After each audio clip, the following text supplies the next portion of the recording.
Hello, this is Dr. Paul Cottrell, and I am doing this recording on September 1st. Please subscribe to all my channels. I have 4 channels on YouTube, Brighteon, Bitchute, and Rumble. You can also help support the work that I do by sharing the links, asking your social media to follow me. You can also follow me on X and on GETTR. And you can help with the free content that I do, because all my videos are for free. I don't put stuff behind a paywall. You can help by donating on my website, the-studio-reykjavik.com. You can donate through Stripe, PayPal, or buy me a coffee. You can also be a paid member to my Patreon channel. I don't put stuff behind a paywall. I personally think that if you're covering the news, you should provide this for free and that people will help support your work. Also, go to my store, the-studio-reykjavik.com, and get the great supplements that I have. I have very high quality supplements that'll help to improve your health and wellness, improve your immune system, slow down the aging process. These are supplements that I take. If you follow the protocol, you will get healthy. So please go to my store, the-studio-reykjavik.com. The link is in the description of this video and all my videos. So just click the link and go to the store.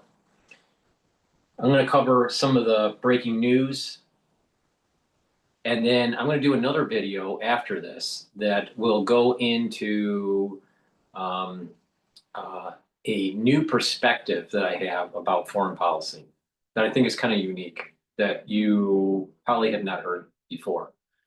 But before I do that, let's start cursoring over what's in the news, and I'll give you my perspective. One thing that came up a few hours ago on CNN was an earthquake in Afghanistan. So let's listen in to that news.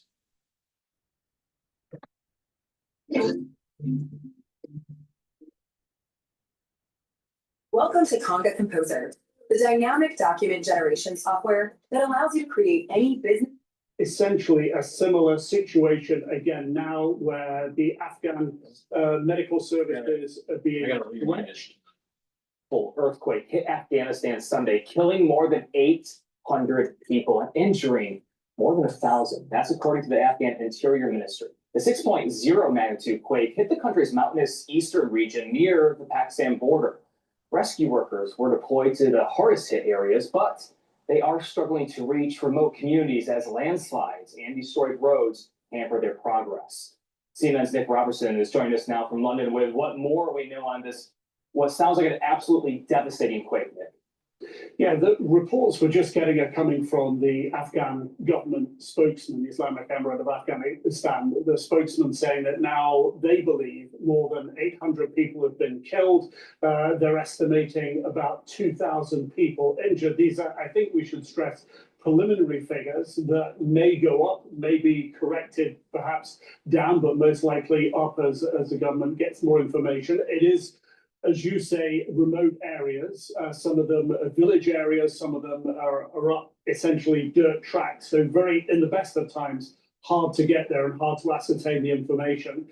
The injured are being transported to one of the sort of main regional cities in the east of the country, Jalalabad in Nangarhar province, which is affected. Kunar province is the province that's understood to be the most heavily affected there. Other local hospitals are taking in some of the wounded. And for the Afghan healthcare system that is already stretched economically, that is already stretched in terms of what it can, the facilities it can offer, this is undoubtedly going to stretch their resources possibly beyond life-saving for some of those people being brought in. The construction of houses in that area, in the villages, some of the remote villages, is sometimes rough stonework, often using mud as well. So these are structures, wood structures as well, that can be prone to earthquakes. The last time there was an earthquake of this similar magnitude, it was a 6.3 back in October 2023. 2,000 people died as a result of that earthquake. And we're looking at essentially a similar situation again now, where the Afghan medical services are being stretched, are in need of lifting equipment, are in need of blood supplies. And at the moment, they're looking to the international community or anyone that can help support them in this. There have been a number of aftershocks, the most intense of which was a 5.3. But at the moment, the Afghan authorities really stretched in trying to account for, recover the survivors and account for all the dead. And Nick, you mentioned that previous earthquake that sounds like it was pretty close to the same magnitude as this one. Did the region ever recover from that one? As to right now, may that have be or may be leading to more damage here?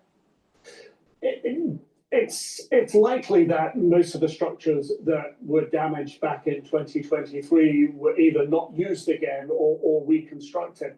The structures there are many of them are of, as I was mentioning, poorly made, poorly constructed, because the economy is poor and they're built in remote areas. So I think the 2023 earthquake is probably the after effects of that are probably not going to have a hugely significant impact. A minor impact maybe. Of course, it's in the similar area in the east of the country towards the border with Pakistan. But primarily the problem here is going to be people in their homes when the quake struck, bringing down roughly built houses on the people inside, and local authorities, such as they are, not having heavy lift equipment and certainly not being able to rush it into the area, particularly when homes have been destroyed. There are very, very few tarmac roads in that area for quick medical support to be brought in. However, we understand the Afghan government is using helicopters as well to try to get some of the most badly injured to hospital, to those medical centers, which are, as we understand at the moment, quite frankly, being overwhelmed by the number of casualties they're facing. And we will see how the humanitarian effort navigates the same issues that first responders are having. Nick Robertson, I know also keen to point out those casualty numbers are preliminary and may be subject to going up. I know you'll stay on top of it, Nick Robertson. Thank you. Does seem to be a lot of natural disasters popping up in the last few years. Earthquakes, volcanic eruptions. There's stress on the Earth's crust. And when you couple it with some geopolitical things that are happening, that you have this tension and a boiling over of war and famine and economic disruption. You know, there's this combination of human conflict and natural disaster conflict boiling in the last few years. Please go to my store, the-studio-reykjavik.com, and get the great products that I have. All right, I have deodorants that are dual purpose. They're for males and females. You can get it in citrus or in peppermint, lavender, and tea tree. They're made from essential oils from the Himalayas. I partnered up with Rainbow Herbals and we developed these deodorant bars. They're dual purpose. You use it as a deodorant and it'll help to detoxify your body. It's made from essential oils from the Himalayas. No aluminum, no baking soda, all natural, very high quality. So get a few bars for your household and detoxify your body every day. Super important. Let's talk about detoxifying your body. You can also detoxify your body with zeolite. Zeolite will bind to heavy metals, toxins, and chemicals and allow you to urinate them out within 6 to 8 hours.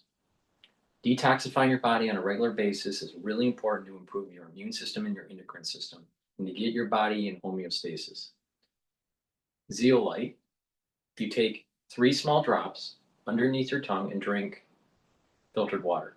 If you want a heavier detox, do 10 small drops underneath your tongue, drink the filtered water, and do that every day until the bottle's done, and do that once or twice a year. But I recommend doing it every day, and also clean your environment. Stay away from processed foods, make sure you drink filtered water, and clean chemicals, cleaning solutions, and other chemicals that you have in your house, in your garage or in your basement, cupboards, closets. If you need them, then put them in a double layer container. If you don't need them, get rid of them. That way you're not being exposed to harmful chemicals. So please go to my store, the-studio-reykjavik.com, and detoxify your body with zeolite. Do that every day. And let's talk about the foundation of my protocol. The foundation of the protocol is to take a multivitamin and a probiotic. I have complete multivitamin. The complete multivitamin has the multivitamins that you need for proper enzymatic activity. These multivitamins act as cofactors and attach to the enzyme for your cells to work properly, so you have proper cellular metabolism. So take the complete multivitamin. It's easy to digest. Take it every day. Drink it with filtered water.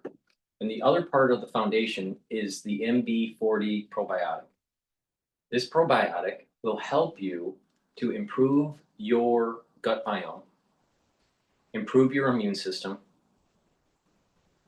allow for better absorption of your nutrients, have better cellular metabolism. Better metabolism has better communication between your gut and your liver, and your gut and your brain. You'll be able to sleep better. You'll get rid of that brain fog.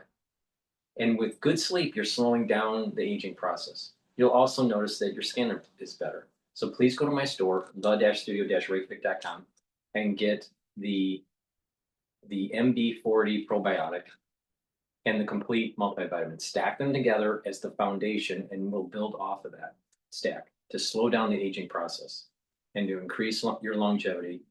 And when you do this on a regular basis, you're going to notice many other systems in your body are going to improve.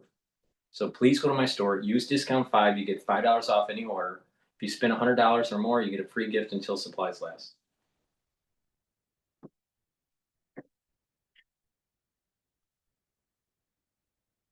All right, what else is transpiring in the news?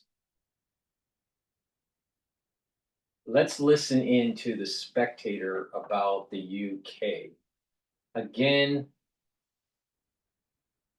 it's important to understand that what is happening in the UK in terms of debt and in terms of societal instability because of illegal immigration is a canary in the coal mine, and it may cause disruption in financial markets.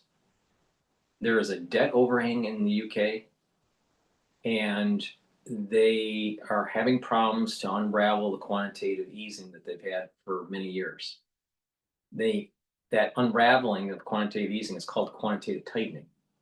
Well, if you quantitatively tighten, if the bank, if the central bank, their central bank is basically the Bank of England, right? So their central bank can't unravel quantitative tightening.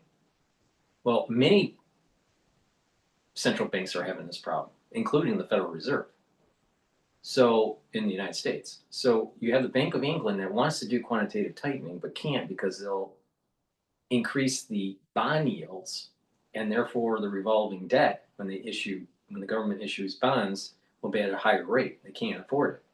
So there's huge new tax policies that are being discussed in the UK, taxing the rich or not taxing the rich, taxing property, not taxing property.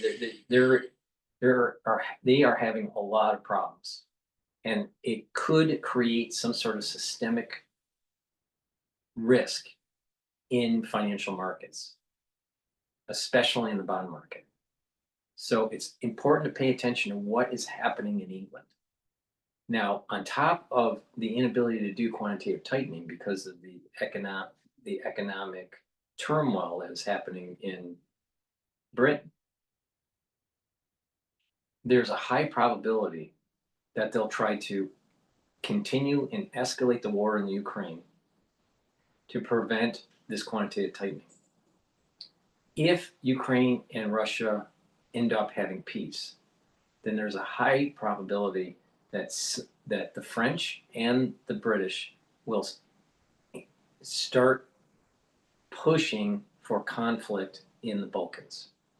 So we have to pay attention to what is happening in England in terms of the instability financially and socially that could actually be systemic economically in the United States and cause world disruption, especially if they continue on a war footing in the eastern areas of Europe.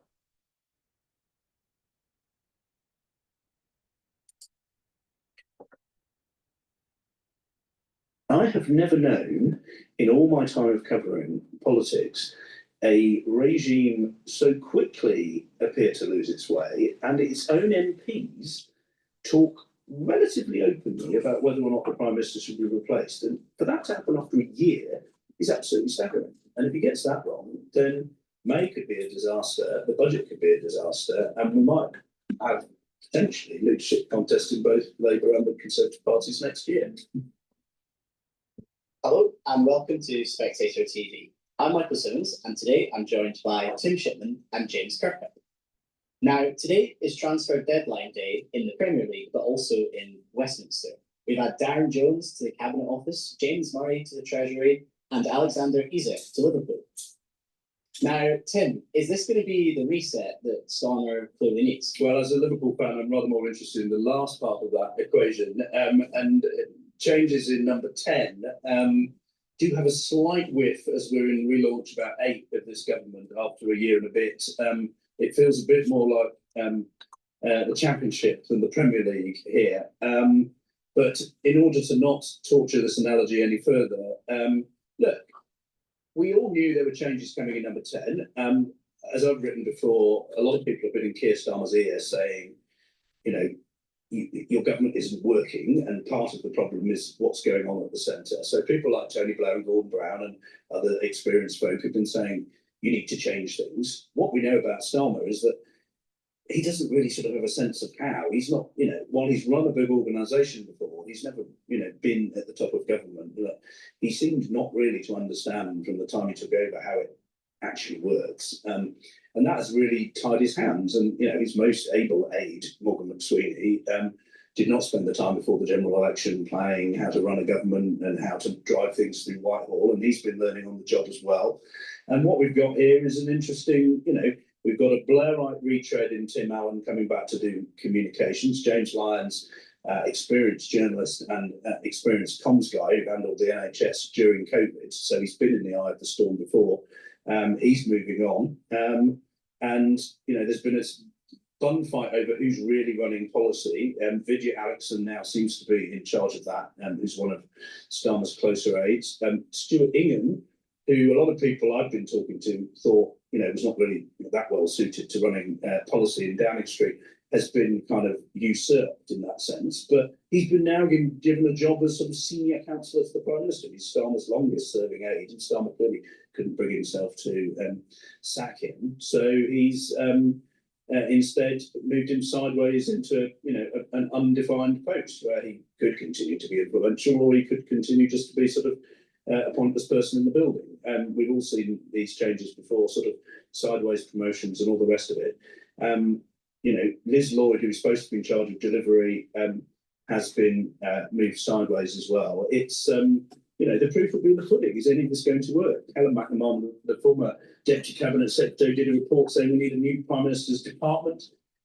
They've not gone for that, but what they have done is try to bring some politics into the centre of government and kind of create this almost by the back door. So the Chief Secretary of the Treasury, Darren Jones, is now becoming the private secretary to the Prime Minister. And I think what that means is they quite like him to tell Chris Wormald, the largely ineffectual Cabinet Secretary, what to do. Now, whether that is actually going to work is anyone's guess. Even people at the top of government are somewhat sceptical of this. One of them said to me, it's interesting that they would put in the coordinating role for the PM one of the cabinet ministers who is least popular with his colleagues. And that's because Darren Jones has been the one saying no to all the budget demands that all these other ministers have made. So look, is this going to solve all of the problems? The short answer is no, because most of those problems originate with Keir Starmer. And there's only so many aides and advisors that you can fire before it becomes blindingly obvious that the PM himself does not have that feral touch for politics that you need as Prime Minister. And, you know, the big question is, if this all doesn't work, what do they do next? You know, when does Rachel Reeves get the heave-ho? When does Morgan McSweeney decide he's had enough? You know, I think people who want to see this country governed better than it has been for the last 15 years would hope that this would make things better. But as someone who's been writing about this for 25 years, you know, James and I have seen a lot of these changes, and they quite often don't come out to a hill of beans. And James, you've written on Coffee House this morning about your friend James Lyon who's leaving, and you've said that he's going to be a particular loss to the PM. But you also point out in your blog that he'll have soon had 4 comms directors in something like 15 months. So doesn't this just suggest that, you know, whoever's in doing the comms strategy, nothing really seems to change? Yes, to be completely transparent, James Lyon's recently departed Director of Communications in 10, very dear friend of mine. He may even met Tim Shipman once or twice in his life, I think. So I'm not unbiased in the subject. I'm delighted he's finishing his gap year in government because he's going to play lunch with me now again. Yeah, and Tim's right. I mean, in terms of the global importance of downstream roles, yeah, you can't expect people to be that excited about this stuff. But the way government communicates really matters, and I think that churn of senior communications jobs. If you go back through the list, I think James Lyons, Steph Driver, Matthew Doyle, the new person who presumably is going to be Tim Allen. Go back a bit further than none. Over the years, Keir Starmer has had lots of months ago. Keir Starmer has had lots of people to speak for him and set his message and project his message. And these days, I'm now recovering, lovely back. I've gone 10 years clean now almost. So, I make my living in the far more ethical world of corporate communications. And when we do corporate communications, anyone running the comms for a big organisation has to have, from day one, they have to have a good, strong relationship with the CEO, and they have to sit there and use this is the truth. I don't know these days. Day one, week one, month one, you spend as much time as you can with the senior leadership of an organisation saying, right, okay, tell me your story, tell me what the organisation wants to do, tell me your purpose and your strategy, and I'll go away and develop a communication message based on that. I will project your story. You can't buy a story. You can't hire a great salesman and say, right, tell me what to say. That's not how it works. And if you're trying to basically buy in a story from somebody else, you never land properly. You need what we call the PR trade authenticity. You need to actually know what you're doing and then employ some people who can then explain to the rest of the world what you're doing and why. And that way you take them with you.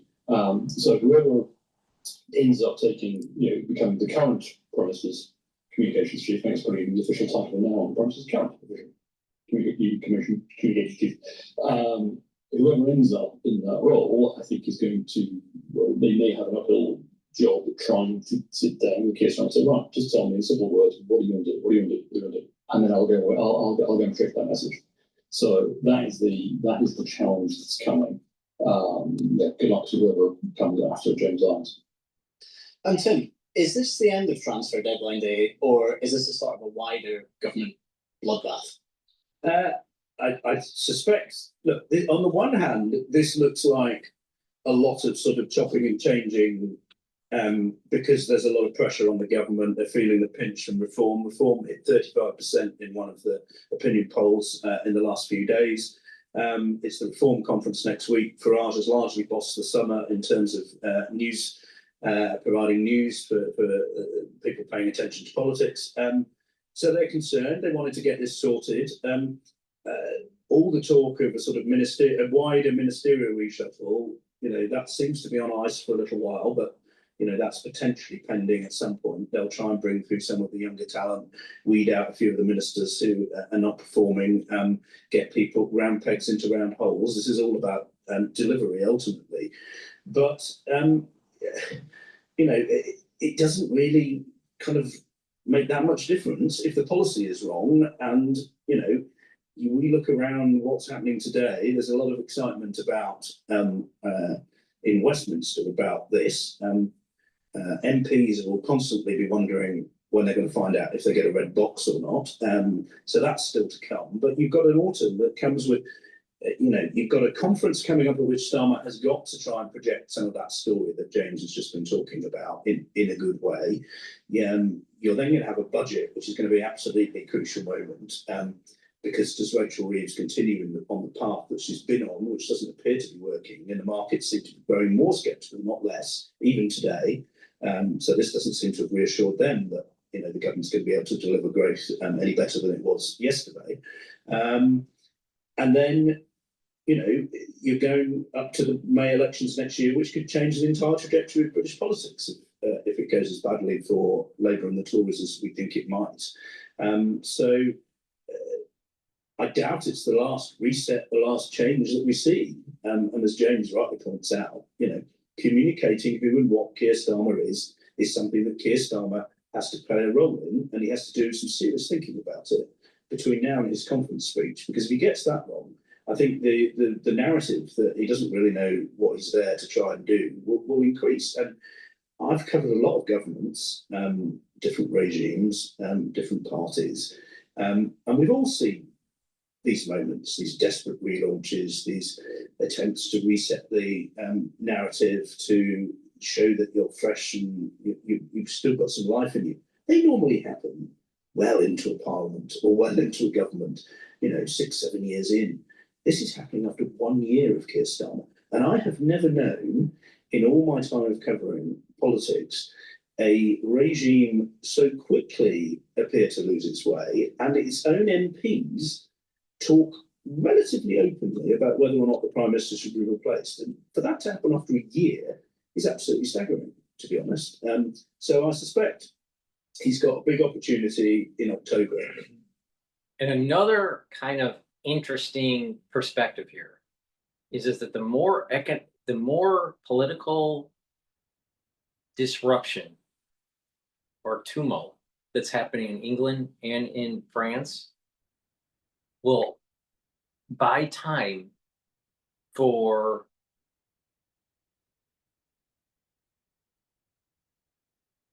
quantitative tightening. All right, because if the economy is in tumult, if the government is unstable, then the central banks are going to go, okay, we're going to hold off on the quantitative tightening and keep interest rates lower for longer, or at least at its current elevated levels, let's put it that way. And that way we're kicking the can down the road and preventing this titration of these assets on the balance sheet. Now, a lot of people maybe don't really fully understand why I'm concerned about this. If the central bank is selling the assets that are on their balance sheet that they accumulated during COVID and during Lehman crisis, if they keep them on their balance sheet, then what will happen is that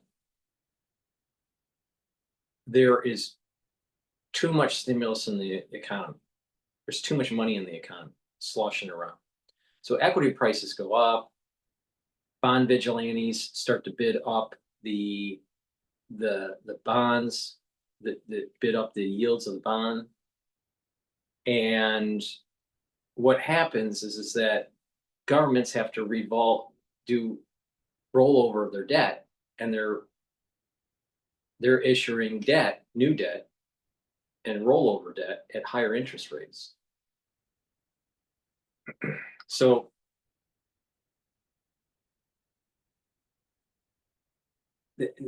that's if the central bank starts to sell these assets, there's going to be more of these assets in the market. And what's going to happen is that interest rates will actually go up because the yields of these bonds are going to be going up. The yield curve is going to shift upward, not downward, because there's a fixed demand. There's more of these assets in the market because the central bank sold them into the market, pulled out money. So they're strengthening the currency through this operation, but interest rates actually for the yield curve actually went up because there's more assets in the market relative to demand. If the demand was high and it was able to soak it up, it would be a wash. But if the demand is low, then the interest rates are going to go up and the governments are going to be issuing debt at a higher rate, right? So you have to pay attention to this quantitative tightening, the unraveling of all the stimulus that came from Lehman and from COVID. So if you create instability in the markets and create instability at the political level, it gives enough time to prevent or delays, let's put it that way. It delays the actual quantitative tightening. But you can't keep on doing this because they keep on revolving the debt, and the interest rates are going up, the taxes are going up. There's a debt cliff that's happening in the UK, right? So if they don't cut social programs, they're literally going to have to default on their debt. I see an increasing probability of defaulting on their debt. Now, when they do, or if they default on their debt, you're most likely seeing France doing it too. Maybe the United States does. Maybe. It's a lower probability, but it could happen.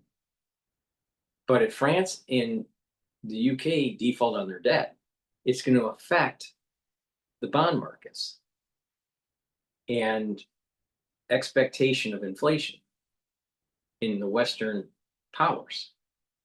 This is a big problem. That's why it's so important to pay attention.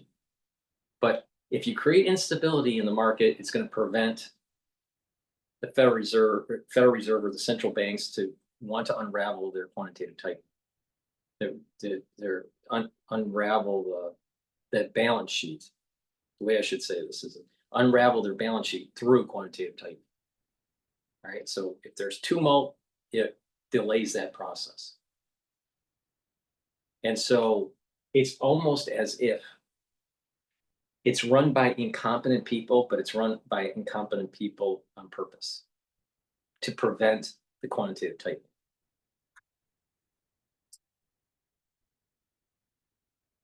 Late September, early October to try and tell people what he's about and sell that in. And if he gets that wrong, then May could be a disaster, the budget could be a disaster, and we might have potentially leadership contest in both Labour and the Conservative parties next year.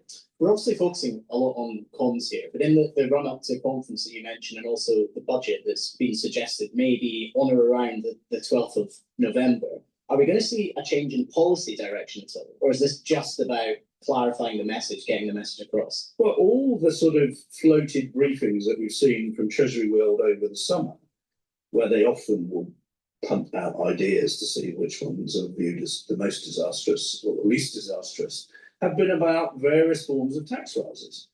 Now, most people I speak to at the sort of realist end of the Labour Party, let's put it like that, and who have any kind of connection with the city, say that unless Rachel Reeves stands up and says, I'm totally sorry, this isn't working, we actually can't afford to spend all this money on all these things we're spending our money on now. The world has changed a little bit since we were last in government. Unless she stands up and says that and causes some kind of reckoning with her backbenchers, then it seems to me the markets are only going to get more and more sceptical. Because if things don't turn around, if your policy is always just to come for more tax rises, that isn't going to change the economic trajectory. It isn't going to change the view that the markets have of this government.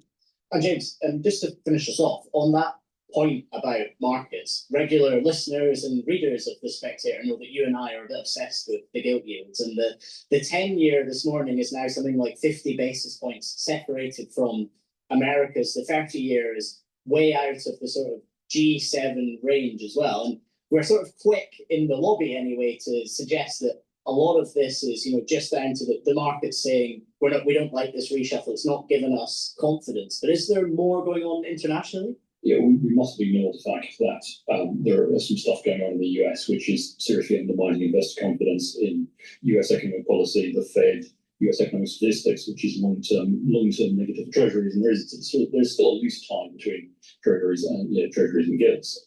So it's not just that's not gratuitous here. It would be nice to think that trillions of pounds of national markets were hanging on the fate of Downing Street special advisors. But there is a connection between who works in Downing Street and the gilt markets, and whether or not Britain gets paid its bills, and whether or not we end up tipping over a cliff of IMF bailout.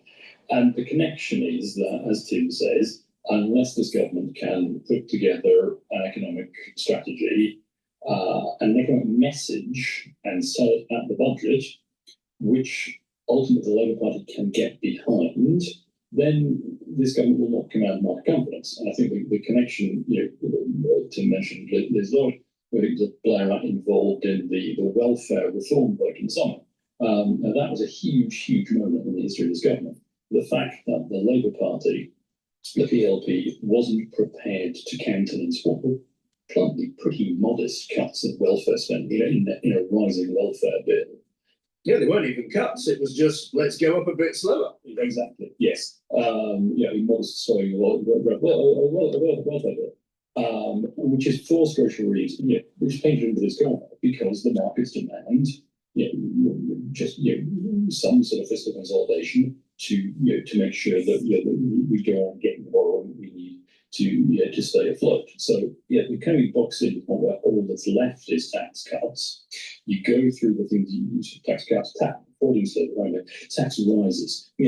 that's left is tax rises. And if you go through the things that they can't raise taxes on because promises and politics, you can't do income, you can't do VAT, that's poison, you can't do businesses are already going with war with national insurance. And so you end up, by process of elimination, with some sort of wealth or assets tax. There are people, and this is the great, I think we'll see what the Pope said tomorrow. I suspect that Irish reshuffle will end up being written up as a Milibandite takeover. This Milibandism appears to be back in fashion in number 10. There is a sort of preconceived Milibandite sort of ideological interest in taxing wealth and assets. I'm going to say, as a former think tank director, I think it's actually a rational thing to do. I'm kind of a toss and bell on this one, really. I think there is a good case for eventually taxing wealth and assets more than we do at the moment, and taxing income less. But politically, that's incredibly difficult. And that basically boils down to, we're going to put a tax on your house. We're going to put inheritance tax up. We're going to tax your savings. I mean, this stuff is poison. Absolute hemlock. Only you need to be an absolute political genius of Blairite level to try and sell this stuff. And that is ultimately the challenge that is coming for this government, because that's where the markets are going to force them to go at the budget. I mean, we always talk about budgets as being key moments, big event. This one, really massive event in the history of this government, and the state of politics in the UK. And world exclusive, Keir Starmer is not a political genius. On that bombshell, thanks Tim, thanks James, and thank you for listening. Big problem. It's a canary in the coal mine. France has something similar that we're going to take a look at. Please go to my store, the-studio-reykjavik.com, and get the structural nano silver soaps. You can get it in charcoal tea tree or lemongrass. You can also get it in peppermint and in lavender. So get a few bars for your household. Help support the work that I do. Use discount 5, you get $5 off any order. If you spend $100 or more, you get a free gift until supplies last. I also have structural nano silver toothpaste, very high quality. get a few of these toothpaste for your home. It has no fluoride. It'll whiten your teeth, freshen your breath, reduce gum inflammation, and help with the gum health. Very important. Very high quality structural nano silver toothpaste. So go to my store, the-studio-reykjavik.com, and get the toothpaste. You can't purchase anything better. There's nothing out there that's better than what I have on my store. Magnesium and zinc. Magnesium and zinc are super important for your immune system, to boost up that immune system. You're going to need that for the fall and the winter season. Trust me, something is coming. Better be prepared.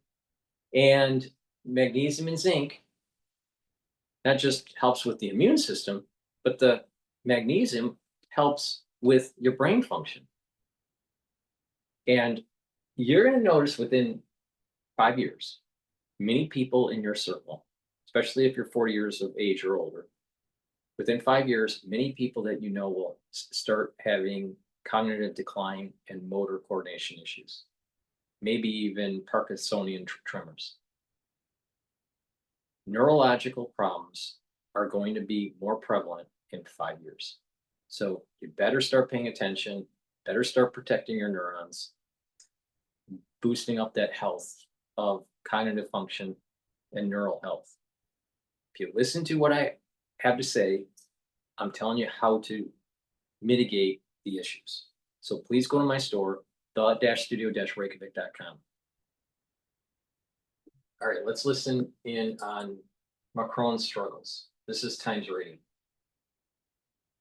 Find the perfect mattress for your best sleep during the Labor Day mattress sale at Raymore Flanagan. Hey, Doc, if you had to choose, would you give yourself a root canal or run payroll? Oh, run payroll. Huh? Paying my team with gusto takes just a few clicks. They automatically file. It's a very fragmented parliament, so how to find a prime minister, someone who can assemble some sort of stable majority is extremely challenging. But all of this stems from the fundamental mistake that Macron made essentially a year ago, a bit more than a year ago, back in 2024 when he called the snap election, which resulted in this parliament that we are now struggling with. The Labour government hopes its warming relationship with its near European neighbours will reap political benefits.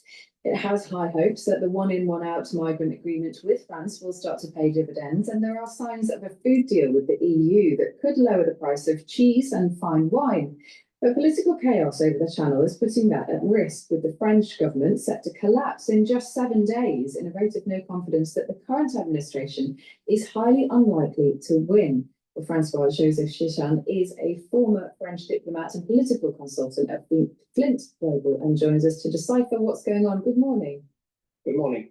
So for people who have not really engaged in this story, it sounds like a bit of a slow motion car crash, because there is going to be a vote of no confidence and the chances are the government will lose it. Yes, it's now very, very likely that the Prime Minister is going to lose that vote. And actually all of the discussions happening now in Paris in political circles all about what happens next. And basically what's going to happen is that the ball is going to be back in Macron's court, and you will have to decide whether to appoint a new Prime Minister to try to find some sort of alternative majority to run the government, or to call for fresh elections. And my guess is that it's going to be very difficult to call for fresh elections, because that would essentially mean that the centrist party, his party, Macron's party, that he founded back in 2016, 2017. Remember, what are the common features between the UK and France? The common features are they're heavily in debt. The central banks can't unwind their balance sheet through quantitative tightening. Their governments are in turmoil, and both of them are very forceful in terms of fighting Russia and Ukraine.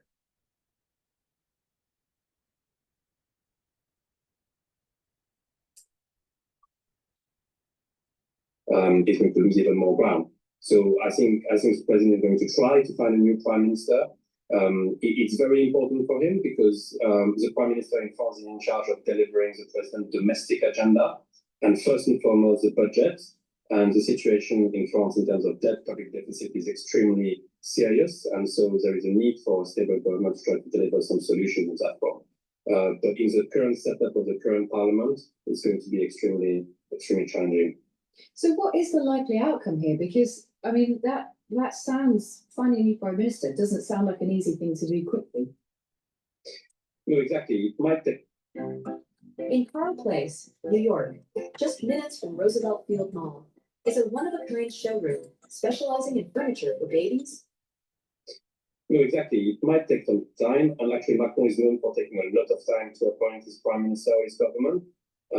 So the risk is that everything is delayed, including the presentation of the budget for next year, and that this takes much more time than it should. And also, given the current setup of the parliament, there is no clear majority. It's a very fragmented parliament. So how to find a prime minister, someone who can assemble some sort of stable majority is extremely challenging. But all of this stems from the fundamental mistakes that Macron made essentially a year ago, a bit more than a year ago, back in 2024 when he called the snap election, which resulted in this parliament that we are now struggling with. So he's going to struggle to form a government and to appoint the prime minister. And if he can't do that, then the only solution that will be there for him will be to go to elections. And is that what people really want to see? Because my understanding is that the far right are benefiting quite a lot in this situation. There is a bit of a rumbling, a question about whether that would be the best outcome here. Yes, exactly. It's a lot of the mainstream political parties, I would say, are extremely reluctant to go to election because they know they will be wiped out, and that's the far right and the far left, by the way, would make some strong inroads. So that's a conundrum. Working with the current parliament in a situation where it's going to be very difficult to find a majority to pass a budget, or go to election with a risk of an even more fragmented parliament, or potentially a majority of political parties which are from extreme political parties, either on the left or on the right. So that's the current sort of conundrum which the president is facing. It's such a turbulent time. I mean, I hate to ask the question from our perspective, but obviously most of our listeners are here in the UK. France is absolutely key to a part of the government's plan to reduce illegal crossings into the UK, this one-in, one-out agreement. Will that hold? Will that sustain whatever happens politically next in France? So I think most of it will hold in terms of the commitments that have been taken. For example, last month there was a summit between Prime Minister Starmer and President Macron on all of these issues, including migration and small boats and all of that. So I suspect this is going to continue because in France there is actually quite a strong consensus on the necessity to do something about these issues as well. In terms of immigration, so I suspect any government that emerges from the current chaos will have a strong element in terms of immigration policy, and that includes cooperation with the UK. But this has its limits because people on the French side of the channel are also, but that is not new, that is not linked to the current political situation. Most of the political parties, most of the political responsible consider that it's first and foremost the responsibility of the UK to deal with that issue because the pull factor of illegal migration comes from the UK. So that is not going to change, but the cooperation that has been put in place last month is going to continue, I suspect. You have to remember one thing as well is that in France, the president is in charge of foreign policy, of European policy. And that means that he retains quite a lot of power there. So whatever commitments he has taken in that field is likely to be continuously implemented. The problem is with this political chaos is really with the domestic policy, for example, the budget or specific bills that the president would want to pass internally. But externally, the president retains quite a lot of authority to implement the commitments that he made. And just on that, finally, you mentioned the rise of the far right and the left at this moment in French politics. Is the perception there that actually a deal with the UK is not a good one for France? Is there a chance that they would be arguing that this deal should not continue? I think there will be questions about it, particularly because the deal is perceived as the northern region of France as putting too much pressure based on northern population. And you have to remember that Marine Le Pen, so the leader of the National Rally, the far right party, is elected from that region. So she will have a particular interest in what's going on with the UK in terms of migration policy. But overall, again, I think there is a consensus. The debate has moved forward really, really fast and quite far on both sides of the channel when it comes to immigration, I think. So the consensus is that something needs to be done. And then I think the opposition of some people, for example, in France, in terms of the deal, will be more on the nitty-gritty of the details, rather than the overall picture and the overall objective. Francois Shushan, thank you so much for giving us the insight there into what's going on in France and how it will affect politics here in the UK, especially as we mentioned earlier, that Yvette Cooper is going to be giving a statement in the House of Commons later on today. You will remember that the government has already, they have chosen a number of migrants who are going to be part of this one-in, one-out deal. We're expecting to see some movement on that in the coming weeks. So anything that goes on in France would have a real impact here in the UK. It's something we'll keep an eye on, definitely.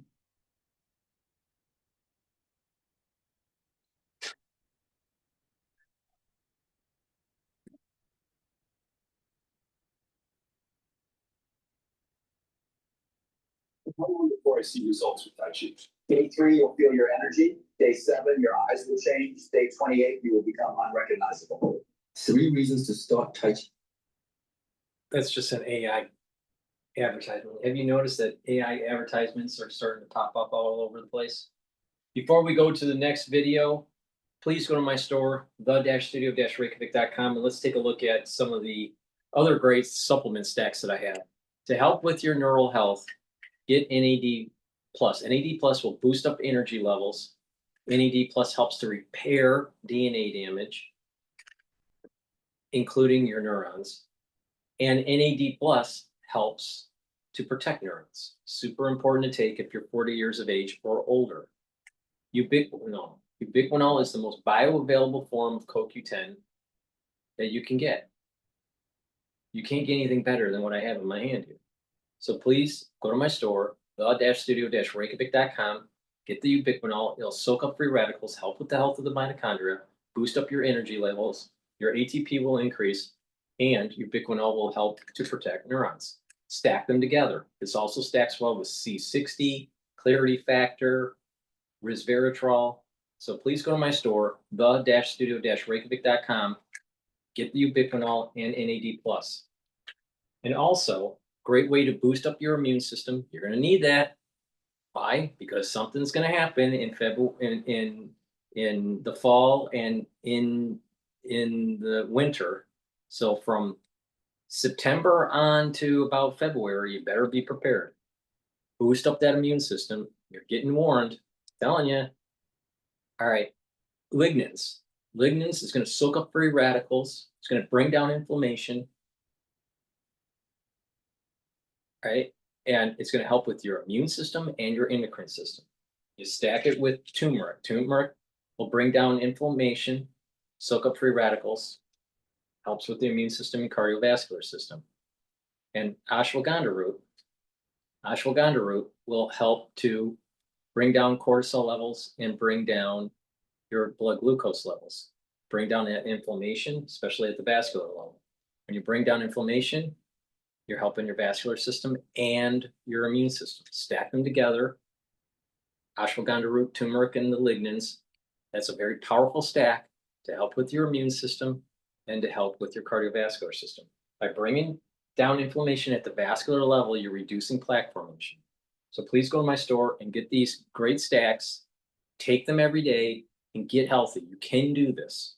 Now, it's really important to prepare for the emergence of an increased number of cases in the fall and in the winter. I can't say certain words. That's the reason why I seem so coy with this, because I don't want strikes. Right? So I'm telling you what to do to improve your immune system for the fall and the winter. Pay attention because it's coming.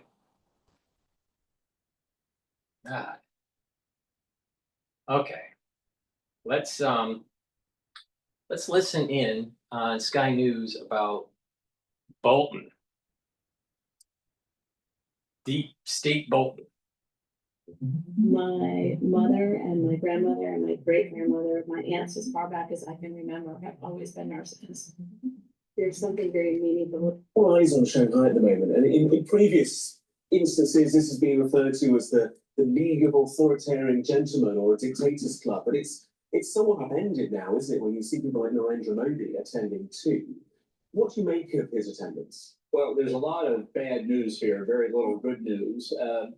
The West has spent decades, US in particular, trying to wean India away from its Cold War attachment to Soviet Union, Russia, buying sophisticated weapons from them, and cautioning India on the danger posed by China.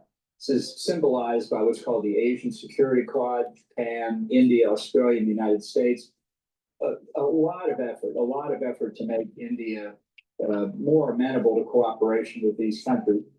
Donald Trump in the past weeks has essentially upended that, and for a variety of reasons, now sent India back toward Russia to grow closer to China, and just shredding these decades of efforts to try and change that alignment. I'm not saying this can't be fixed, but it's going to take a lot of work, and I don't see it starting anytime soon. 6 months ago, we would have talked about the bromance between Donald Trump and Narendra Modi of India, and then in Trump's attempt to try and bring some leverage against Putin of Russia in respect to the situation in Ukraine, 50% tariffs on India. And are we saying, therefore, from your perspective, that India has been driven in this direction as much as it's decided to go in this direction? Well, I think that's right. It's a series of things that Trump has done that have offended the Indians. On the basic tariffs that Trump wants, which I think as a macro level economic phenomena are a disaster for everybody, but the Indians thought they were in close negotiations to solve this,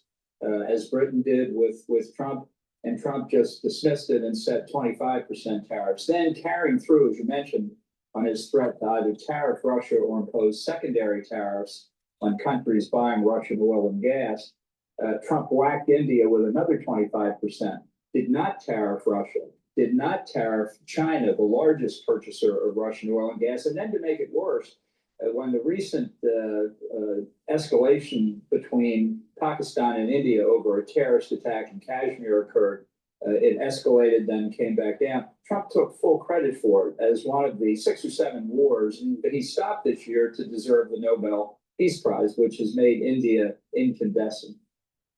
This organization brings together a huge swathe of the world. It's kind of a 40% or so of the global population, huge element of the Eurasian landmass, something like 23% of global GDP. And I'm just looking at some of the comments being made by Xi Jinping, and he says that the world should seek integration, not decoupling, have an inclusive economic globalization, and that there should be a community of common security across the region. This feels like a massive potential reset that the West would really struggle to counter.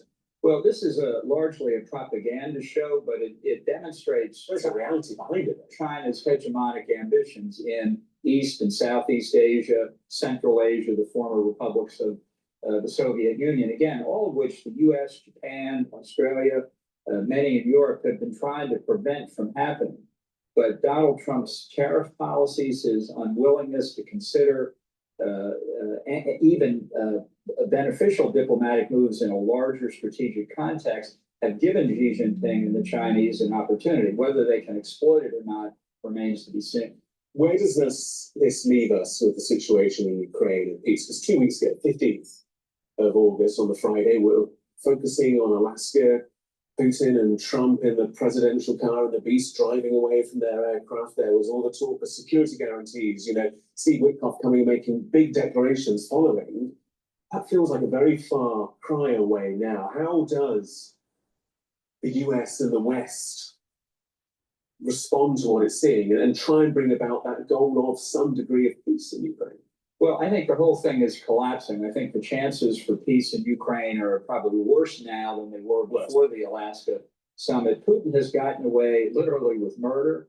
Whatever he said to Trump in Alaska, he's simply ignoring with increased attacks on civilian targets in Ukraine, no diminution in Russia's military effort, no concessions, whatever. This speech of his at the Shanghai Cooperation Organization you just quoted, that the real fundamental cause of his invasion of Ukraine was NATO, is something that's the basis for him now to try and restructure NATO. That's what he really wants, as well as possession of Ukraine. No change whatever in Russia's position. Why do you say the situation is worse now than before that summer?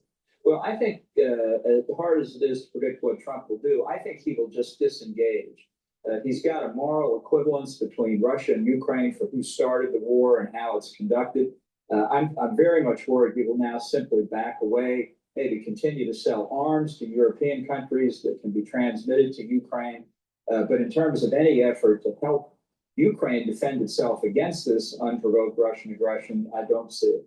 What should the US do? Well, what we should have done 3.5 years ago, frankly, was develop a strategy with NATO actually to achieve what NATO's stated goal is, which is the full restoration of Ukrainian sovereignty and territorial integrity, which we didn't do for 3 years under the Biden administration. It's much more difficult now. But I think that's the only acceptable outcome. Otherwise, Russia, China, and other potential aggressor nations will draw the conclusion that you can get away with aggression. Has Trump been across industries? Digital transformation is accelerating like never before. Imprivata's innovative access management solutions give users what they need. Fast, seamless access controls. Imprivata. Has Trump been humiliated to some degree in this situation by Putin? Well, I think he has been. I don't think he realizes it, but I think Putin believes that the old magic is back, that his KGB training has allowed him again to pull the wool over Trump's eyes. It's working out very well for the Kremlin. What about, you reference European countries there, NATO countries? You know, last night, for example, the UK agrees to supply and Norway agrees to buy as well, British frigates, for example. What can countries such as the UK do in situations such as this? How much leverage is there in reality? Well, I think to support the commitment we've all made to Ukraine, the continuation of arms shipment and really developing a strategy to prevent further erosion of Ukrainian control in the face of this continuing Russian onslaught is just critical. And if the Trump administration isn't willing to provide it, I think England, which was a leader in aiding Ukraine right from the day of the invasion in 2022, could well take the leading role. And in a sense of leadership, Sir Keir Starmer has allied with Emmanuel Macron of France to head up the coalition of the willing, as they're calling it, that may play some role in security guarantees if that world was to ever come about. What do you make of those offerings to try and bring about peace in that perspective? Well, I don't think the security guarantees mean that much, actually. I think what Putin has here is a long-range strategy to take control of Ukraine. This is part of his goal to recreate the Russian Empire. He's been very clear on that in public statements for 20 years. So despite the enormous human cost to the Russians and to the Ukrainians, he's only roughly doubled Russian control of Ukrainian territory from the first assault in 2014. I think any pause in the fighting is just the preliminary so that Russia can rebuild and restock its army and get ready for the third offensive. It always strikes me there's a challenge for Western democracies. 4-year cycles in the United States. In the UK, 4 to 5 year cycles. Russia, Putin's been there since 2000, 25 years. You know, look at Xi Jinping, he's set himself up for life as well. These authoritarian figures have the benefit of time, do they not? That they afford themselves the benefit of time. And the variable consistency from the West is a challenge for the West because we're changing tack, if not on a 4-yearly basis, often even faster than that. Well, we actually did pretty well through the Cold War, which was a long struggle from 1945 roughly to 1989. I think we can do it again, but I think it requires, honestly, the leadership of the United States, and I don't see that for the next 3.5 years. To what degree should we think about any limitations that President Putin has? And I think, for example, the economy is suffering. His long-term ally, which he... Isn't it very interesting that Bolton, after the FBI raid, goes on Sky News and not other news networks in the United States? Now, maybe he has, and I haven't seen it, but it's rare when I see him on Sky News.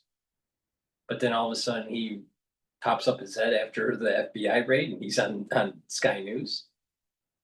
I don't know, it's a little odd. billions of dollars of support into, or rubles of support into Bashar al-Assad falls, and all Russia really does is allow the plane to land in Moscow. You know, Moscow and Tehran sign a security agreement, but then Israel bombs Iran widely with US support, and Russia doesn't do anything there either. Is there limitations to Moscow? And if so, to what degree can they be leveraged? Well, I think there are limitations, but I think the graver danger is the axis that's being formed right now between China and Russia. It may look like the Sino-Soviet alliance of the Cold War, but this time China is clearly the dominant partner. I think it has grave threats implicit in it for Russia itself. But in the meantime, this is how this Shanghai Cooperation Organization meeting, and by the way, the big parade on Wednesday where the Chinese communist version of how they beat Japan in World War II will be displayed, shows really long-term thinking on Xi Jinping's part. So he's happy to bring Russia closer to him in the long term, very, very beneficial to China. And that parade, a historic attendance, first time since 1959, I think, of a North Korean leader going to that parade. History being made there. A different kind of history being made here later this autumn. Donald Trump coming for a second state visit, unprecedented. You would have seen that moment that Sir Keir Starmer flourishes the letter from the King.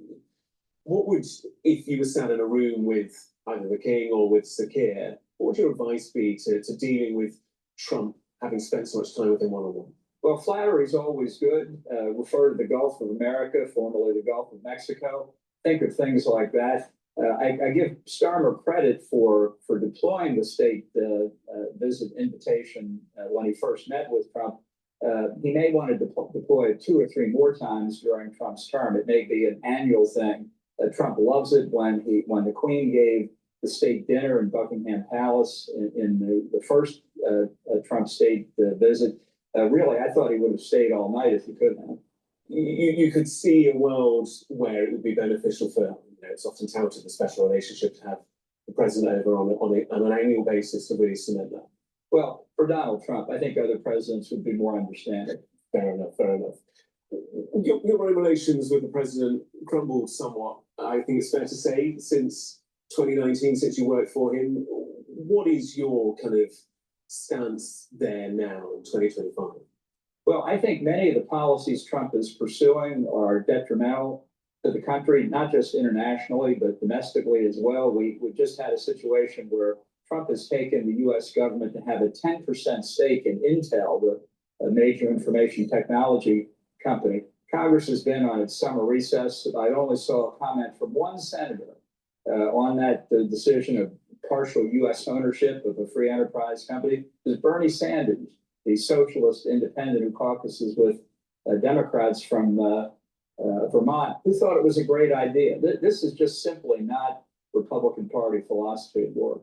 It was an unusual situation in recent days where he said that he knew the feeling. You both have had the FBI at your doors for different reasons. Investigations are ongoing. What was that moment like on a personal level? Well, I've had more fun, let's put it that way. There's a lot I could say on that subject. I wish I could. Unfortunately, now's not the time or place. No, I appreciate that. And how long are you in London for, John? Well, just a short time to speak to the Brewers Group this evening and have some meetings. Well, good to have you with us. Thank you for sharing your time with us. So thank you. John Bolton there. Interesting. Please go to my store, the-studio-reykjavik.com. Get the nattokinase. Nattokinase will break up clots because it's fibrinolytic, and it will help your lipid profile. Vitamin K2, MK7 molecule will help to increase your bone density, especially when you take in calcium and do resistance training. Stacking with D3. D3 is dual purpose. It will help with gene expression because it's a gene expression cofactor. D3 will help to get cells into apoptosis, especially if they're infected. You're going to need this in the fall and the winter and also D3 helps absorb calcium. And when you're doing resistance training, it's going to stack well with the K2 and build denser bone. And it also helps with cardiovascular because it's going to reduce the chances of calcium depositing around plaque formation. So a great stack, D3, K2, dual purpose, helps with cardiovascular health and bone density. nattokinase, stack it together and supercharge the cardiovascular part of the stack. I also have myotrol. Myotrol will help with gene expression to build muscle and to maintain muscle. Super important to take if you're 40 years of age or older. It's for males or females. It has flavonoids, polyphenols, and lignans to help with that gene expression. Myotrol will also help with the health of the mitochondria. Do resistance training, take myotrol. It stacks well with gladiator barley. An olive leaf extract brings down inflammation. That's important for your immune system and your cardiovascular system, and it'll help with your lipid profile. So it's a dual purpose. By stacking it with the myotrol, you're helping with your musculature, and you are boosting up that immune system and helping with the cardiovascular system. So please go to my store, the-studio-reykjavik.com. Use discount 5, you get $5 off any order. You spend $100 or more, you get a free gift until supplies last.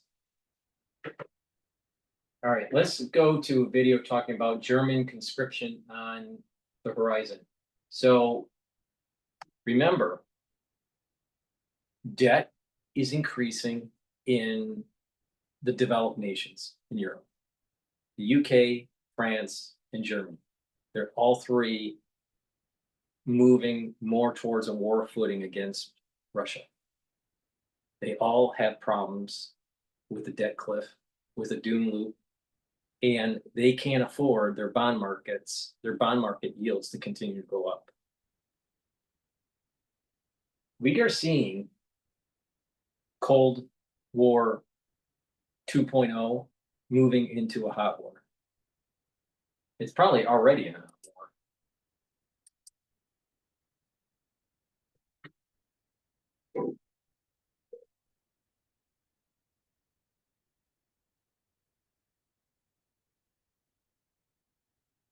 Chancellor Merz and his cabinet have approved plans to boost recruitment for the German armed forces, the Bundeswehr.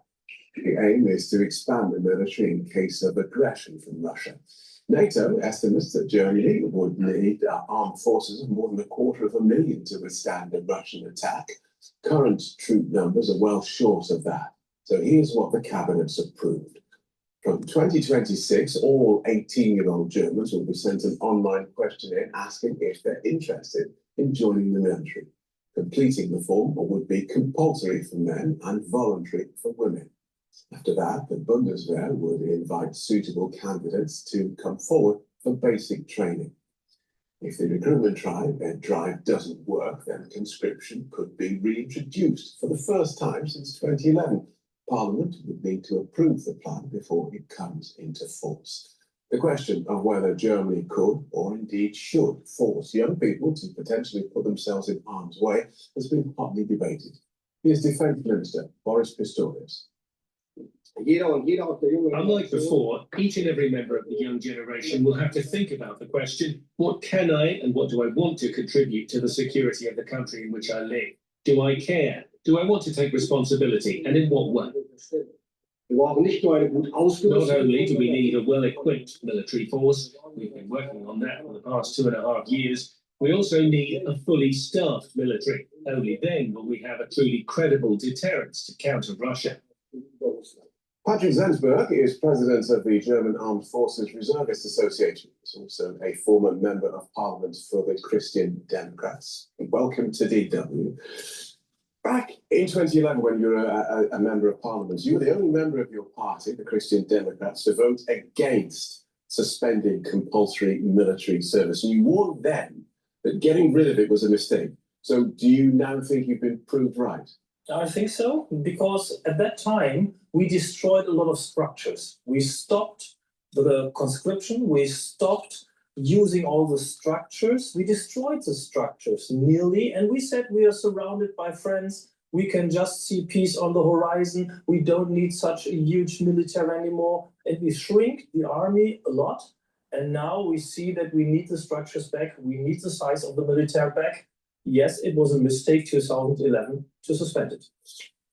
Do you think, though, that even if Germany still had that, would Germany's armed forces still be up to the task? Would there still be the manpower to fulfill its NATO obligations? Yeah, we would be much larger.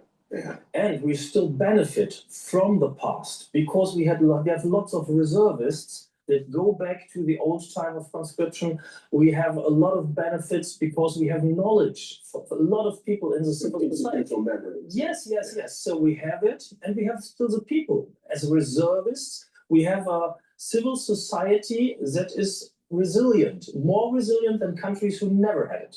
Right. And should this, I mean, it's important to remember for non-Germans that it's actually still in the Constitution. So this was a suspension. Conscription is in the Constitution. So this was a suspension. Should it apply to women as well? So it is still in the Constitution, just for men. It was suspended by a simple act by the majority of the members of the parliament. So it can be activated again by a simple majority of the members of the parliament, but just for men. The Constitution speaks just man has the obligation. So if we want men and women to have the obligation to do a military service, we have to change the Constitution, and there we need a high majority. And do you think that women should also have this obligation imposed on them? My personal opinion is yes, and I would suggest we should have a broad discussion in the society. I would ask the people of our country, should women do the service too or not? I would give the question back to the society, and then we have a broad discussion in the society, and that's important for such a mandatory service. The government's plan is initially voluntary military service to strengthen armed service numbers. Do you think that will be sufficient to cover the gap? We're doing a first step. We are sending a questionnaire to a whole year of young people. Man has to answer. Women can, but don't have to. So we expect around about 5,000 young people joining the military additionally because of this question. 5,000. Right. The gap now, 2025, after the NATO summit in the summer, is 80,000. We're having 180,000 soldiers. We need 260,000. So 5,000 per year would not fill the gap, from my opinion. Okay, so you think that compulsory conscription is going to come? Yes, I think so. And there's a second important issue with it. We need a society, we need a civil society that can fight if it's needed to defend the country, and we don't create reservists without such a service. Young people, though, use Kayak's Explore tool to see just how far your budget can take you. Reykjavik, spectacular. Then do what people do. Forget about Reykjavik for a while. 10 Reader's Foods, Icelandic sheep's head jelly. Oh yeah, Reykjavik. Back to Kayak for a great deal. Such a service. Young people, though, are already having a hard time. They're having a hard time finding a job, dealing with skyrocketing costs of living and high rents. Now they're being asked, or maybe even told, to take time out and serve in the military. How is that a good deal for them? I think it's also a chance. First thing is, the former generation already did it. And now we're asking the young generation to do the service too, and we should not talk about if, we should talk about how we create the service, if it's a benefit. If you can learn, for example, from modules for later education, if you can collect ECTS points for studies that will follow afterwards. So the question for me is that can we create a service that's not just a benefit for the country, that is a benefit for young people? That would be yourself. This is not just a duty, it's also an opportunity. Yes, I think so.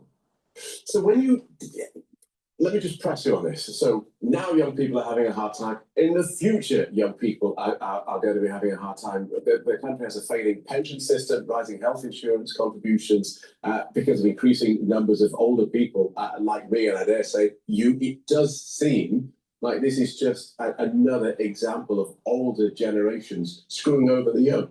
I think all generations had hard times. Remember the generation after the Second World War. Remember the generations in the 70s. Remember generations where we had higher numbers of unemployed people. So now a new generation will take over all the duties and also all responsibility. Also, for example, to secure peace. It's in their hands. And I think such a service is important to secure peace for the country, also in next generations. So before the gap between the voluntary, we see how the voluntary goes, and then, okay, we're not getting enough numbers. We now need to talk about compulsory. The national conversation that needs to happen before you take that step. How do you think that's going to go down? How do you think that young people in 2026, 27 are going to look at are going to view the idea of forced military service? I think so, not very different than younger people in the 70s, in the 80s, in the 90s, when already young people had to do the service. The question is, well, how was that? Because we all weren't hit. Well, certainly on this side of the table, we weren't here. So how was that conversation then? I think a lot of young ones didn't want to go there. They had to go, and then in each family, we had discussions about how was the week, how was the military. Everybody in Germany talked about military because one in the family was in the military. Right. So it is also a control of the society above the military. So in the end, I think not a lot of people loved it, but everybody did it. And in the end, most of the society accepted it as something that created a common feeling of the society, that created a feeling of being together, and young people learned something. It was not loved, but it was not hated. Okay, thanks for talking. That would be my description. Thank you for talking us through that so clearly. Patrick Sensberg, President of the German Armed Forces Reservists Association. Thank you.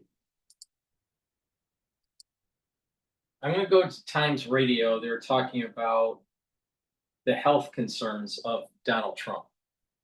Is he healthy? Is he not? I mean, I'm sure I wouldn't be surprised that he has cardiovascular disease because of the fast food that he eats. He's definitely overweight, but he seems to be relatively healthy. But he did have that issue with the hand. Well, what exactly is going on with that? I don't know. Please go to my store, the-studio-reykjavik.com, and get the Clarity Factor. Clarity Factor will get rid of that brain fog. They'll help you to consolidate memory. And by taking it every day, you're going to be able to concentrate on tasks. And over time, you're going to be able to improve the dendritic connections. So different neurons will connect together and allow for increased cognition, faster thinking, faster recall. Really important to take every day, and drink it with filtered water. And take Goodnight Formula. Goodnight Formula has tryptophan, melatonin, GABA, and passion flower. Take it every night. So you're in those 3 to 5 cycles of REM sleep and deep sleep. So you're consolidating memory, detoxifying your central nervous system, and you'll be well rested. By having a good sleep regularly, you're bringing down your cortisol levels, which is really important to help with your immune system. You will also improve your memory. You're going to be slowing down the aging process. Now, if you are sleep deprived chronically, you're increasing your chances of early onset of dementia. Do you want that? No. Now, a great stack, neurostack, would be to take the Goodnight Formula and the Clarity Factor. You take the Goodnight Formula at night, you take the Clarity Factor in the morning or mid-afternoon, and do that every day. Make sure you drink it with filtered water. You can also stack it with NAD+, ubiquinol, resveratrol, and C60. Very powerful neurostats. So please go to my store, the-studio-reykjavik.com. And we're going into the season where you might get throat irritation. And it's really important that you are prepared for that fall and winter season. Super important, all right? I keep on saying this. You got to read in between the lines, pay attention, be prepared, make sure you get the lozenges and the drops. The moment you have that throat irritation, take them right away. Elderberry zinc lozenges, they're structural nanosilver. It's a 60 parts per million in concentration. And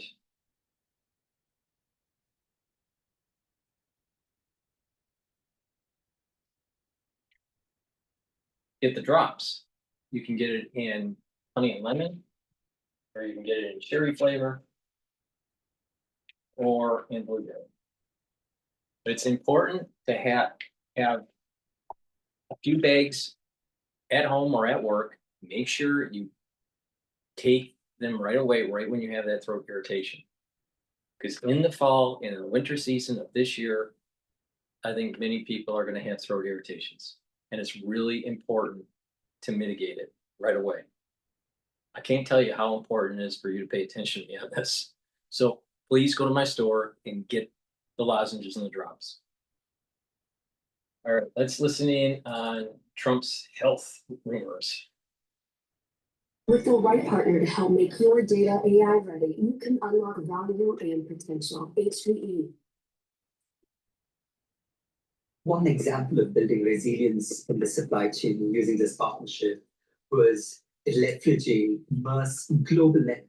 We obviously know all about his fast food fandom, how he loves the McDonald's and the Diet Cokes. We know that he doesn't do any exercise because he's written about it in one of his books where he said that his philosophy is that, you know, you have a certain amount of energy, and if you do any exercise, then you lose your energy, so it's not very good for you. Donald Trump is alive, contrary to rumours that spread online over the weekend, because in fairness, it was unusual. He hadn't been seen in public for a couple of days. Now, thousands of posts were shared across the social media platform X. There were hashtags, "Where is Trump?" and "Trump died." But just a couple of hours later, pictures emerged of the US president, very much still with us, arriving at the golf club. Harriet Alexander is a journalist in New York and joins us now. Hello, Harriet. Hello. Now, Biden disappeared from the public eye for days when he was president, and we didn't say much because he wasn't so front and center of all our lives. But there is no doubt that Trump makes himself so visible. So when he disappears for a while, people are going to talk, aren't they? Yes, absolutely. I mean, actually, one of the most powerful things I thought that was said on Joe Biden's campaign trail was when Barack Obama said, do you know, if Joe is in the White House when he was campaigning first time round, if Joe is in the White House, some days you might not even hear from him. And coming after sort of deluge of Donald Trump's first term, that sounded quite refreshing. So, yes, Biden was not seen every day, not by any stretch of the imagination, but Trump has this hold over the American imagination. So any absence, I mean, even a few hours, people start to wonder what he's up to. Yeah, well, it's the Trump show. And let's be honest, we are all watching it. The vice president, J.D. Vance, didn't really help matters because he said this in a TV interview with USA Today. President is in incredibly good health. He's got incredible energy.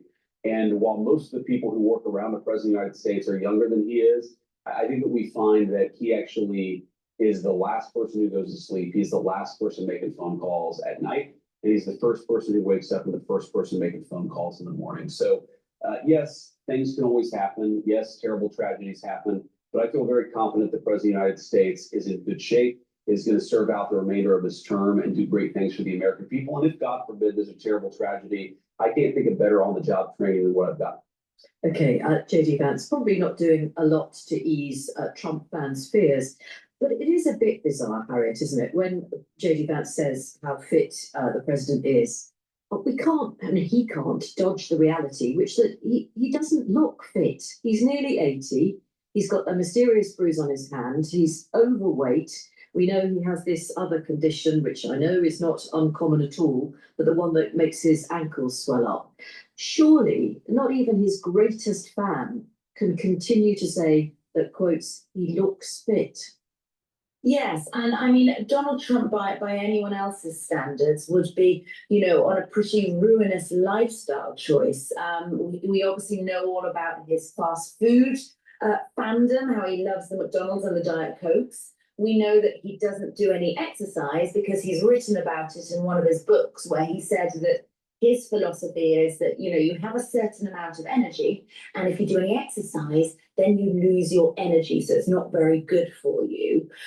He's angry all the time, and he doesn't get a lot of sleep. We know he's doing all these late night phone calls. So, you know, that is not anyone else's recipe for vitality and strength and efficiency. But for Donald Trump, you know, he's 79. He's the oldest president ever inaugurated. And he's pretty lively. He's pretty strong, it seems. And on Sunday, when all of this speculation was mounting, it obviously got to him because he tweeted he had never felt better in all my life. All in capitals, of course. Yeah, I mean, that won't be the truth either, will it? Because I very much doubt that at the age of 79, and I'll be feeling better than I've ever felt in my life. I mean, it's a deeply suspect state. Some people just have a stronger constitution, even if they have a unhealthy lifestyle. I wouldn't say that Trump is healthy by any standard of common sense. He could be a lot healthier if he paid attention to his diet. Please go to my store, the-studio-reykjavik.com, and get the Max 35. It's 35 parts per million, or Cleanse, which is 30 parts per million. But take a teaspoon a day every day, swish it in your mouth, gargle 20 seconds or 30 seconds, and swallow. What that will do is improve your oral cavity, your oral pharynx, help with the epithelial lining, increase your mucosal barrier, and boost up your immune system. Take it every day. If you're not feeling well, or someone around you is not feeling well, especially in the fall and the winter, take a tablespoon or two a day, every day, and then once everything is all clear, then go back to your maintenance dose. But take this every day, super important. And it's part of my anti-aging protocol. It's the first pillar of the anti-aging protocol. The foundation, multivitamins and probiotics. The first pillar, the Max 35 or Cleanse. Second pillar, C60. Third pillar, turmeric, ashwagandha, and lignans. Boost up that immune system. And the fourth pillar, Boomer Boost, to rev up the metabolism and shoot up those energy levels. And go to my store and get the collagen. Dual purpose, helps with your skin, hair, and nails, but also with your musculature, your bone density, and joint health. Take it every day. This is a month's supply. It's very high quality collagen. And the gels, you can get it in a tube form or in the quick dispenser. Have some at work or at home. It's dual purpose. You can use it as an aftershave, a daily skincare. You can put it on a wound and it'll help to heal the wound because it keeps it clean.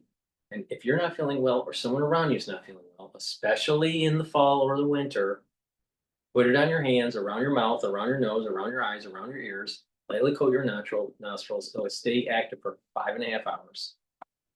Better be prepared, especially for this fall and winter. All right, with that said, let's go to Fox News, and it looks like they're interviewing Ben Shapiro about colleges. Connect with a financial advisor at Private.com, where money means more. Scroll less, learn more. Find your school district's plan at ny.gov/phone free. College students heading back to class this week, and Governor Kathy Hochul of New York is hoping to avoid another semester of pro-Palestinian, anti-Semitic protests on campus. You think? New York signing a new law requiring every campus in the state to appoint a Title VI anti-discrimination coordinator within the next year. The coordinator will investigate complaints and provide training modeled after their gender bias teams. Let's hope this works. This is an all-new report shows House Republicans are investigating UCLA, UCSF, University of Illinois, College of Medicine, all for failing to address anti-Semitism on their campuses last semester. So when it comes to the Trump administration's fight against colleges, they are refusing to back down. Linda, how about it? We want nothing less than $500 million from Harvard. Don't negotiate, Linda. They've been very bad. How are you doing with the colleges, by the way? You're doing some pretty good work in terms of getting them to treat people fairly. Well, interestingly enough, since we've been negotiating with some of the Ivy League schools, I have presidents of universities calling every single week. They want to sit down and talk to us about all of the steps that they are taking because they would like to not come under the same investigative program. And so it is having its desired effect. That's great. It all sounds good, and I'm sure Harvard's going to cave shortly. Joining us right now for more on the state of college campuses is the host of the Ben Shapiro podcast, the author of the brand new book, Lions and Scavengers, The True Story of America, Ben Shapiro. Ben, I know we hope anti-Semitism's in our rearview mirror. What do you expect this year, knowing the school? I am not a fan of Ben Shapiro at all. At all. I find him to be sleazy, and there's something about him that is there's a fakery. Now, part of it is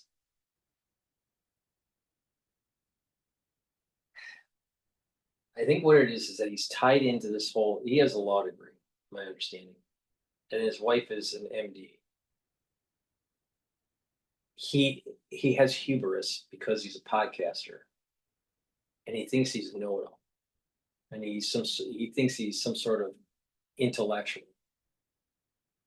and has some sort of he believes that he has the moral high ground. Right? I'm not a fan of him. I don't know what he's going to say. I may agree with him. If he says something I'll agree with, I'll mention it. But the thing is that there's something about his personality that I do not like. I don't know if it's his eyebrows or something about him. It's just I don't like. So I don't care what they think, are gonna have to literally pay a price if it gets out of control again. I mean, I think that it's going to be significantly less bad this year, specifically because of the Trump administration. I mean, if you had gotten Kamala Harris, God forbid, then the protests would have been totally out of control, given the fact that the war in Gaza is ongoing and the fact that places like Colombia are in Zohran Mamdani's soon-to-be mayoralty. So, I think that the Trump administration saying that Title VI will, in fact, be enforced, that you guys are going to have to pay the price, the administration, if they don't do what they're supposed to do in quashing anti-Semitic college campus crimes, and here we're not talking about free speech issues, we're talking about discriminatory environments, preventing people from getting to class, violence, and all the rest. The Trump administration has been doing an excellent job here. I think you'll see a lot more colleges comply with the law. I mean, it's unbelievable that we had Joe Biden just not say a word, and Chuck Schumer, a Jewish New Yorker, watch the rage at Columbia, NYU, City College, and not really say anything. How is that acceptable? You wrote a book about anti-Semitism. Well, I mean, it's disgraceful, but Schumer himself is a disgrace. His claims to be some sort of great fighter against anti-Semitism keep running up against reality, and he keeps coming up short. I want you to bring it to this soundbite from last week. We had Noah Tishby on, and she says the problem is not just in college; it starts before that. Listen to this.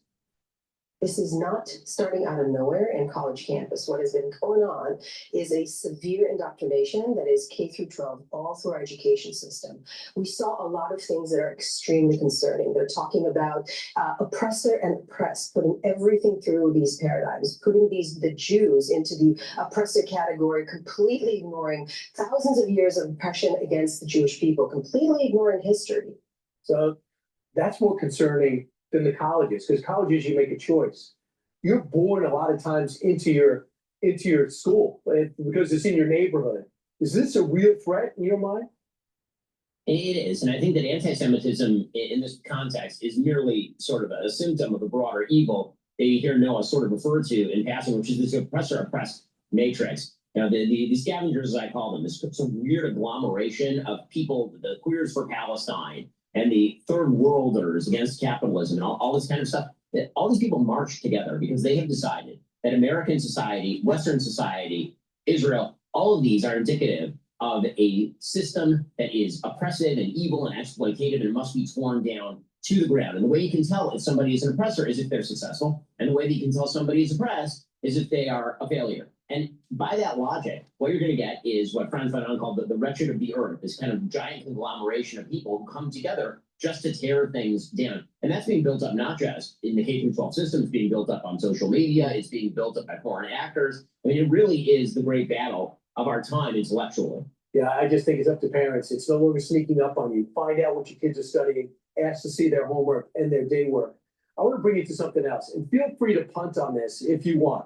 But the Washington Post broke down MAGA supporters into 5 categories. MAGA populists, traditional Republicans, I guess the George Bush, Mitt Romney types, small government conservatives and fiscal hawks, more Mike Pence, religious right, that's Mike Pence too, the tech right, we're seeing that with a lot of the AI guys, and now the revitalized Silicon Valley, and the Maha guys, led by RFK, a traditional Democrat.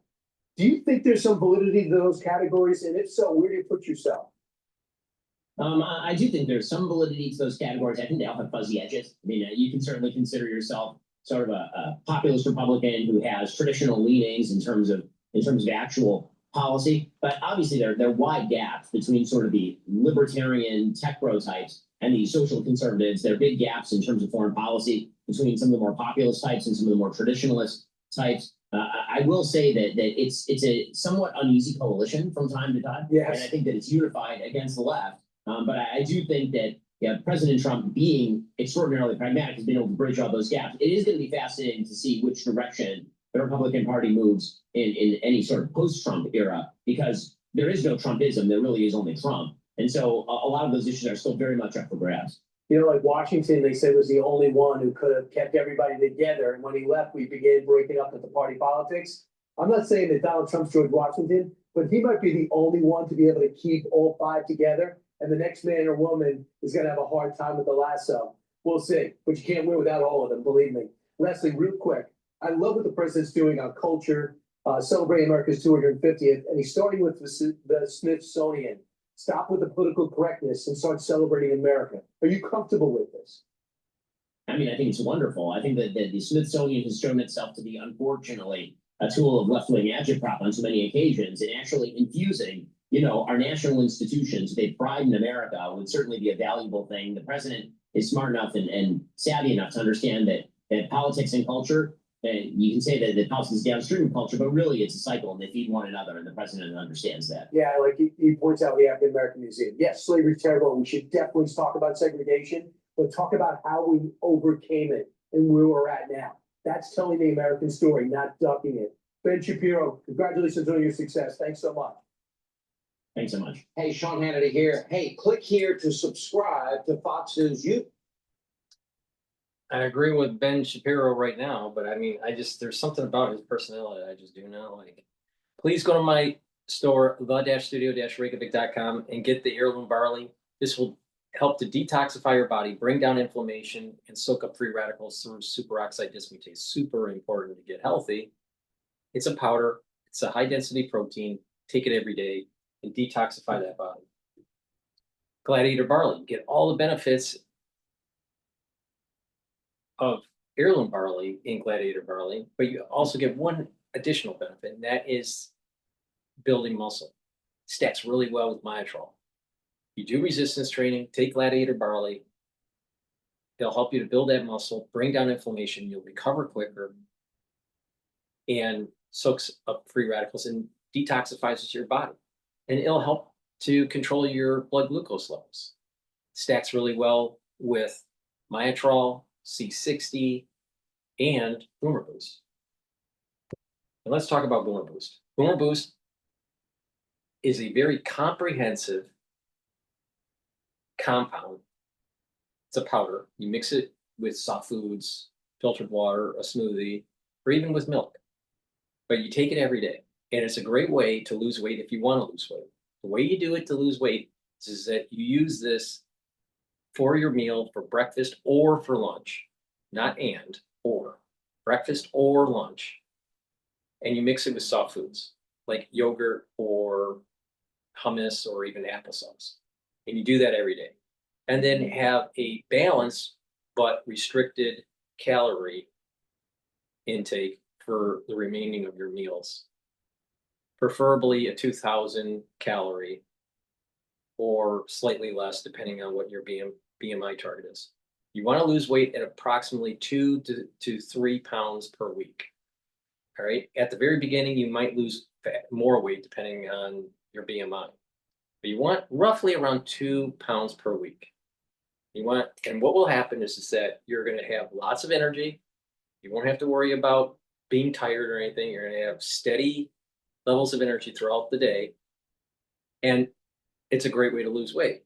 Now, if you don't want to lose weight, you're at your target BMI, then you just take it with your regular calories and you just take it as a supplement every day. But you'll also notice multiple benefits. It's going to help with your heart and your vascular system. It'll help you build muscle. This is part of the reason why it stacks really well with gladiator barley.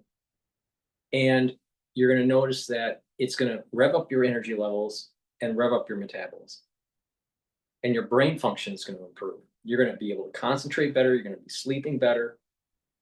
Your memory, your consolidation of that memory, the dendritic connections, your neural health is going to improve. This is very powerful stuff. You should be taking this every day. Now, if you're an athlete, take this for your pre and your post-workout fueling, especially if you're like a triathlete or a marathon runner. It's powerful stuff, and many different types of people can benefit from it. You can lose weight with it, you can just slow down the aging process with it, or you can use it as a supplement if you're an athlete. So please go to my store, the-studio-reykjavik.com, and get the Boomer Boost. And lastly, C60. C60 is a very potent antioxidant, and you take a teaspoon a day, preferably on an empty stomach.